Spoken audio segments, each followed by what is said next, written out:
My name is Mark Phillips, professional footballer for over 20 years. Started at Millwall as a youngster, 13 years old. Progressed through the youth team, reserves, first team to make my debut. And then played the first team until I was 26. So that was my career at Millwall, great times. Then moved on to Brentford in West London. Thankful enough to win the league there. And then moved on to Southend. Another 4 years, great times, playoffs. Wembley, many highlights there, and then came to the Mighty Dons for a season, which was a great time. Amazing club, amazing fans, loved the structure of the place, and a really kind of up and down season, but still a happy place in my heart. After Wimbledon, I moved on to Braintree with the Cowley brothers, and we had massive success there, got into the playoff semi-final and narrowly missed out to Grimsby, who were the eventual winners. And then I went on to Ebbsfleet United and we won the National League South. And then that was the end of my career, which was a happy, long career playing till 36 years old.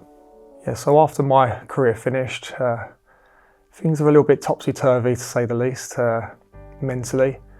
I kind of put things down to the broad statement that all players struggle at the end of their career because obviously it's a huge part of their life. A few things happened in my life. My dad passed away quickly, so these were all reasons why I was kind of not feeling great. What was going on, didn't quite understand it. And then fast forward kind of 4 or 5 years, and then my own son going through his struggles at school, we were talking about ADHD and it came up and he got diagnosed, and that's when it really started coming on my radar. And we're having conversations at home about ADHD and neurodiversity, and it had made the most sense in years. I'd seen counsellors trying to help through Sport and Chance, which are an amazing organisation, but just didn't kind of make sense to me.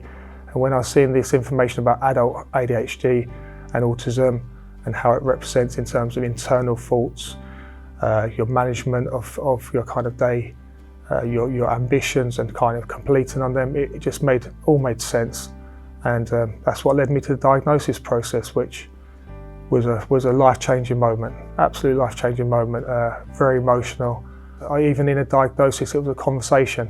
It wasn't this crude, critical, medical yes or no. It was a really kind and compassionate conversation with the lady who made it really clear.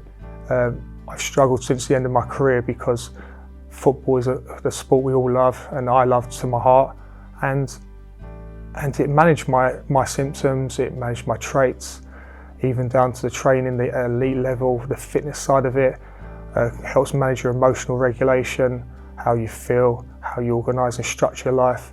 You got that release, and then the training, the games, that stability, and knowing what you were kind of planning for the week, where you're going, and that team structure as well. It all sits perfectly with a neurodiversity and managing it and controlling it in a really positive way. A lot of people talk with ADHD a lot about the negative traits, but equally I don't feel I'd be in this situation right now playing for 25 years as a pro across all the kind of professional leagues if I didn't have my ADHD and neurodiversity, the kind of hyper focus into your passion, find something that you're passionate about, and that for me was football. Perfecting every little detail on the pitch and off the pitch, the analysis, the passing, the beauty and creativity of the game, the competitiveness, the aggression, the team spirit, all this stuff was so important that I had a neurodiversity, because it allowed me to hyper focus and really aim to perfect all them parts of the game. So that's just in my football career. It was a real helpful, and I don't think I would have got to where I got without my differences.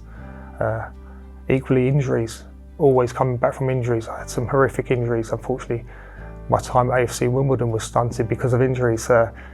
2 knee reconstructions, 11 operations on my right knee, but still every time I had that determination, that resilience to come back and obsessively do the rehab right and not cut any corners, and with that many operations, my surgeon Andy Williams still talks about me to this day, because I still carried on to 36, which It's something I'm proud of. I had a lot of injuries, but my neurodiversity really helped me focus and achieve amazing things within the career. And I really see now how so many people and players can struggle after the end of their career. And it's not down to that broad statement of we all struggle. Over the last 4 months or so, I've been speaking with the PFA weekly about my own kind of personal journey around my neurodivergency, around the ADHD, and this has been really helpful. I know from the studies that have been released that up to 60% of players will have some kind of neurodivergent trait, potentially could be higher because some people are fearful of that stigma. So the work they're doing is started. I want to be part of that, and for me, being in change rooms, without self-diagnosing people, I saw my kind of traits, my behaviours around the change room at every club I was at, and friends that I know from other clubs. So I know that 60% is not a figure that's been plucked out of the air. It's a really huge figure, and I think, again, players, when they're in the game, if they can manage these traits and be themselves, it can be so beneficial. But equally, after the game, when these traits can become problematic, it's a huge thing, the aftercare as well. So I'm really pleased to be working with the PFA, and even since I've released my own kind of announcement on my social media just to friends, I've already had 4 footballers reach out to me, and an impulsive ADHD style, they got diagnosed within 4 days, which is not my experience of ADHD, but yeah, it really hit home that actually this work that I'm doing and is really important. It can help so many people, and to be involved with the PFA and the union and the sport I love could be a powerful combination. And now I've had my diagnosis of ADHD and I'm reflecting back on my career, it would have been so helpful to know earlier than 43 years old after my career, even down to the pressure that I put on myself in games, and to fuel myself with that fear of kind of failure, that fear of making a mistake as a defender, because us defenders do make mistakes. It's how even the top players, you have to it's part of the game. Being a professional, you do bounce back and move on, but it does take its toll. So aware of yourself emotionally, how it can affect you, and you really do care about things. I love the game. Sometimes it really hurt me, but that's a good thing, and could be a bad thing if you don't manage it. Particularly also down to moving clubs. A couple of examples for me, I got flown to Scotland when I was at Millwall to join an SBL team, and it was only for a month's loan. But the next 2 games were Celtic away and Rangers away, which you ask any footballer or fan, probably two of the most famous games in the world, and that uncomfortableness in me, didn't feel good. Just wanted to be back at home in my kind of comfortable surroundings. I now look back and the kind of diagnosis helps explain that as well. I know that these are normal feelings of concern and worry for any human, but I think it's just important to be aware that someone with a neurodiversity, these feelings are very intense, and to the point that almost they're overwhelming, that you take the safe option rather than that option which, now looking back, could have propelled my career to anywhere really, high heights. And going back to that motivation of fear and worry rather than that belief in yourself. Very much now, I don't recognise the successes in my life. I live so much in the here and now that from game to game, I would forget the reason, not forget, but it'd be out of my mind why I'm here. How good am I? I'm not here because people feel sorry for me, but in my mind, I'd always be questioning with that perfectionism. You have to have that balance in your mind that, yes, you're striving for that, but equally don't beat yourself up and be so hard on yourself when you can't reach it week after week after week.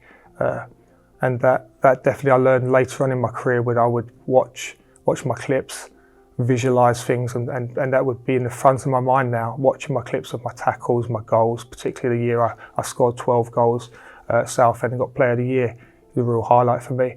It really propelled my career in that I could remind myself how good I was. And I think being aware of being neurodivergent is these are the kind of ways you can manage it to be a strength, which I now realise and look back that most things I've succeeded at, in football, out of football, have been down to my ADHD and the way my mind works.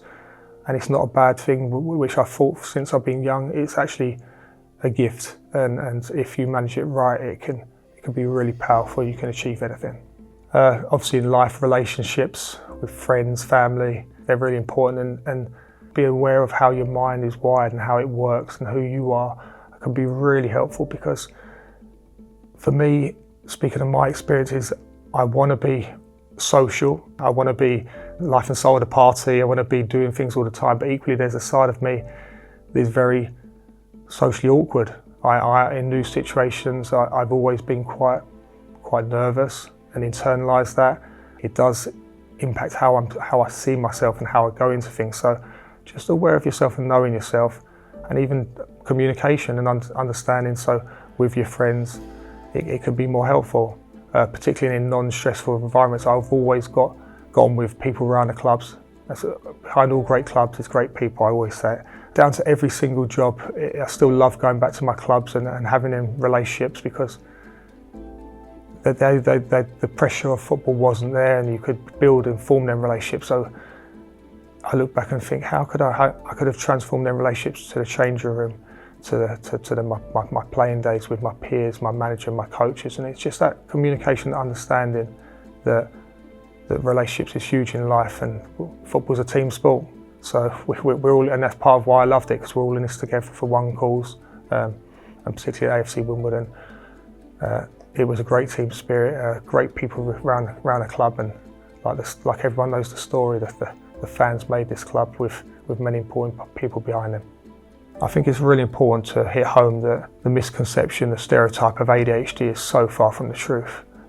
I was wrong before my diagnosis in this, and it's really important that everyone knows that ADHD or a neurodivergency is unique to you. There's no two people alike. It is literally your lived experience and how the condition affects you and manifests in your life. So don't look at other people and think, I'm not that, because it is unique to you. And by me telling my story, this is my story, which is completely unique to me. But my whole role in this is to uplift others and for them to search or be interested in their journey, and to empower you to kind of improve and make changes in your life for the better. I run a football academy, which I love doing, absolutely love. I love seeing the players kind of progress, learn, develop, grow confidence, and really express themselves in a safe environment. So when I got diagnosed with ADHD, I had this kind of moment where if I'm being honest, I felt quite kind of a sense of injustice. I felt a sense of frustration, grief, and it really kind of empowered me to use my new knowledge, which I've become hyper focused on and done so much learning. It's ridiculous into what it is, and learn about myself, to actually then think, I love helping people through my academy. I love helping people through football, through mentoring professionals, still working with agencies and various parts of the professional game I'm still in.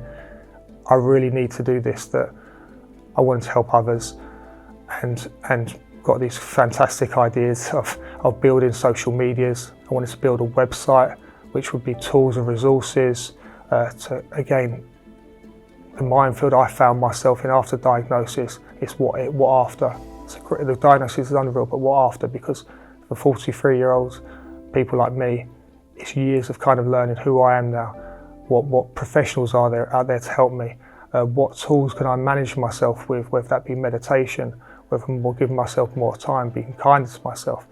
So I built the neurodivergentfootballer.com to be a kind of organic thing to grow over time, and for a real resource that people can go to and get help and to be able to thrive in life and to achieve anything they want to achieve. And more doors are opening as the more conversations I'm having, and what I kind of saw, I thought I'd have to initially kind of knock down doors and really kind of build a following and before people listen. The first phone call I made to a contact at Sky, they took it straight away. So the kind of documentary is going to be coming out on Sky. I've having conversations with CEOs of the ADHD Foundation, maybe think about getting celebrities on for the wider reach to help others. So there's so many ideas going on, and yeah, I'd love as many people to be part of the journey and share your experience and your conversations with me, because I want to build a community, and we are all in this together.